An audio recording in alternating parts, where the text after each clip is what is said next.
What is good, guys? It's Ray J back with another video, and in this one I'm gonna break down what's going on with Tesla, SPY, Nvda, and the QQQ and many tickers out there. I'm going to talk about the overall market and break down some very important levels to watch for, and why it's very possible for the market to drop a little bit as we start off the day, at least going into the first 30 minutes, get a small little drop just to cool off our RSI before we see the market bounce and then try to push its way back up later on, in my opinion. Before I break anything down about why this is, before I talk about what data is going to be coming out in the morning to cause some volatility and some other big things that are coming out, let me just mention a couple of things before starting.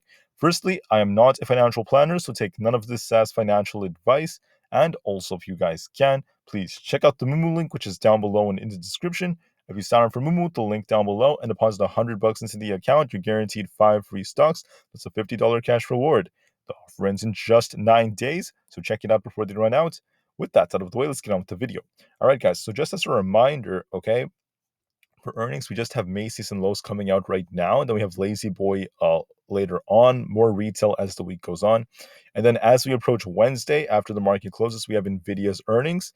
As we approach this, I do believe the market's going to uptrend, but when we uptrend, we're not going to go up in a straight line, of course, right? We could see a slight pullback before the market tries to continue to go higher later on. But approaching Nvidia's earnings, right, I still think the market has room for upside, and then after its earnings, things could change. But for today specifically, please remember we're going to see some high volatility during the first 30 minutes. We have existing home sales coming out. We have the Fed manufacturing data coming out as well, the services index data all coming out. This is going to be some important data from the Fed, which is going to impact manufacturing, shipments, not to mention how the Fed views services in different sectors like that. So for the first 30 minutes, we're going to see some volatility. By 10 o'clock a.m. Eastern time or New York time, that's when we should see some more volatility. So we're going to be watching this data very carefully. And then on top of all of this, the next thing coming out is going to be at 2:30 p.m. Eastern time. We have some Fed speakers. We're going to see if they cause anything else. They may not cause much. At least as of recent, the Fed speakers don't cause that much volatility. The one that causes the most volatility is Jerome Powell, and he does not speak until later on during the week. So for now, just watch all these things coming out. Expect some volatility for the first 30 minutes and at 10 o'clock a.m. Eastern time. Something to know about the market is that tech has been leading so far, especially with Nvidia pumping the way it was, and the Nasdaq Composite gaining 1.6% yesterday. So far, there's going to be some momentum from that. That's why the market's pumping in the pre-market. But despite that, something could change. I'm going to talk about that in just a minute. Mortgage rates were up about they reached about 7.8%, 7.48%. Sorry about that, guys. That's the popular 30-year fixed mortgage rate, hitting 7.48%, the highest in 23 years. We got some good IPOs and some decent earnings so far. We will see what happens with Nvidia later on for the week. And that's about it for the morning update for the news and stuff. Now let's talk about the charts. What do I think is going to happen? Well, looking at the RSIs, most of the charts are quite overbought right now. They've been pumping very, very hard, even during the pre-market, with all of this momentum, especially thanks to Nvidia pumping very nicely. But I believe we've pumped so much to the point where we need to pull back just a tiny bit, a very, very tiny little pullback, just like how we dropped yesterday, guys. I'm sure you guys remember that. Just like how we dropped yesterday, we get a small little pullback, then we get a bounce again. I think it's going to happen again today. And I think that looking at the current trend, we're about to get a bearish cross in the PPO for Tesla.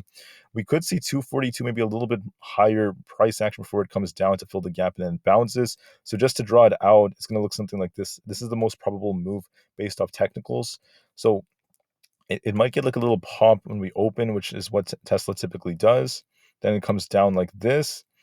And then when the data and stuff come out, we might see Tesla start sinking with the market, either to like gap support around 235, or it goes a little bit lower into like the lower 230s. The gap would be filled around 233, and then we get a bounce like this, and then over time Tesla tries to make its way back up, and we still get a decent day. But I'm just trying to warn you guys to start off. We might see a cooling of the RSI. We might see the data from the Fed cause a slight drop before the market tries to bounce, because we have this unfilled gap right here, and I think Tesla may actually retrace a little bit to about 235, if not around 233, before trying to get that bounce and still get a decent day overall. That's what I'm seeing for Tesla. SPY is giving us some interesting signals too. And just to be safe, watch our 20 EMA around 236.5. If that breaks on Tesla, there's a good chance it's going to test either 235 or even 233 to fill the gap. So watch that as your pivot level. That's going to be the key level for Tesla.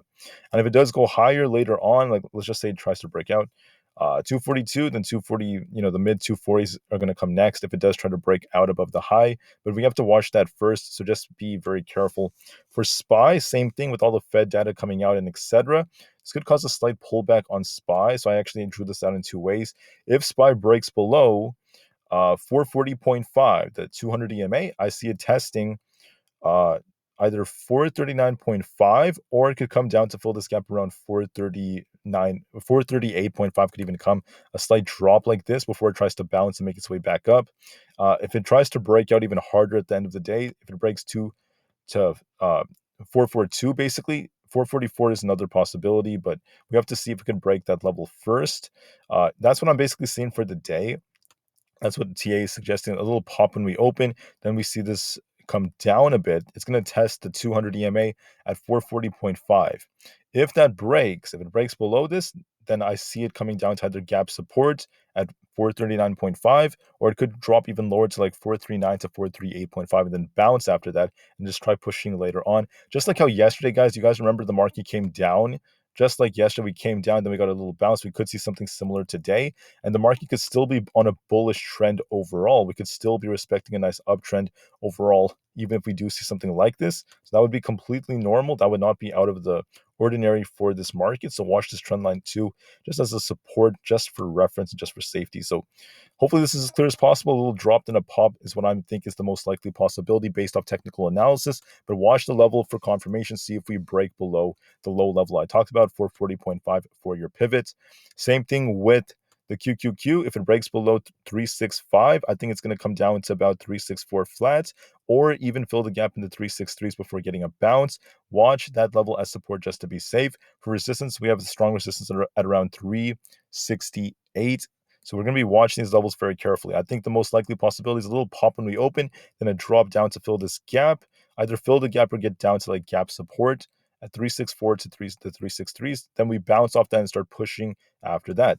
For Nvda, whoops, let's fix this up. Nvda, there we go.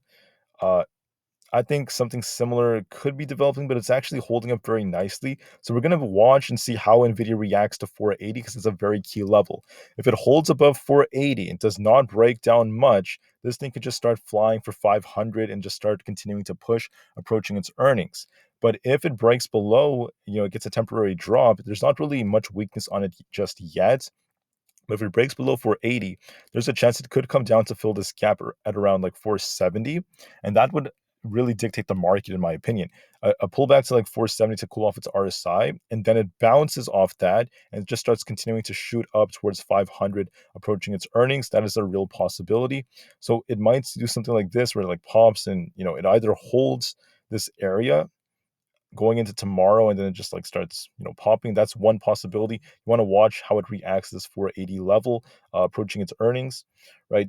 And then another possibility would be if it breaks down, right, if it ends up breaking below 480 like this, then you could be seeing it either testing gap support around 473 or coming down to about 470 to fill the gap. It comes down a bit, and then we just see this thing bounce with another accumulation, and then it starts pushing and pushing and pushing later on towards 500 if it could hold above 480. So I think that both of these are possible. This is very possible too, the red line right here where we come down a bit, then we bounce. So watch these levels carefully to see how it reacts to 480. That's going to be key for Nvidia, and we will see if it follows the trend for the market, if we do end up seeing it kind of like retrace a bit. Same thing for Apple. Apple might do something similar. It has this unfilled gap around 175. If it breaks below 176.5, you're going to be watching 176 as a very important level. If 176 breaks, it's going to come all the way down to about 175.5, if not around 175, then try to bounce. We have this trend line right here, which is forming this like rising wedge-like pattern. It could come down to the bottom of this wedge around the 175s. If that's the case, the market will sink. So watch this carefully. Apple is at resistance. We will see if this breaks down or not. If it does get a pop and drop, this could lead to the market slowing down, so watch it very carefully. This is one of the most probable moves, something like this kind of like playing out, where it like does this, it comes down to fill this gap. Could drop a little bit lower, and then it just tries to make its way back up. Right, that's one possibility. Another one could be it does not fill its gap. It just goes to like gap support like this. and then it tries to bounce. Like, so these are like our two possibilities. We're gonna be watching it very carefully just to be safe. All right, guys. So, anyways, those are the majority of the stocks out there. Don't forget the dollar is also pumping a little bit. If the dollar keeps pushing, it's starting to push a bit, that's going to be a bearish signal for the markets. And then the 10-year is a little bit down, which is kind of ironic. And besides that, I think I went over the majority of the stocks. So that's basically what's the most probable possibility based off technical analysis. And we will watch and see how Tesla holds 240. If it breaks or not, you're going to be watching the next level at 238, then 236. 236 is going to be your pivot point. Let's see if 236.5 holds. If it breaks below that, it could come down to fill the gap or come down to gap support. If not, if it does not do that, then it could try to hold up. So watch these levels carefully. Know the odds do favor a bit of a drop than a pop. And please take care, everyone. I'll see you guys in the next one. Tesla in the market to the moon because the long term is very bright. And don't forget about the volatility that's going to be happening for the first 30 minutes. And peace out.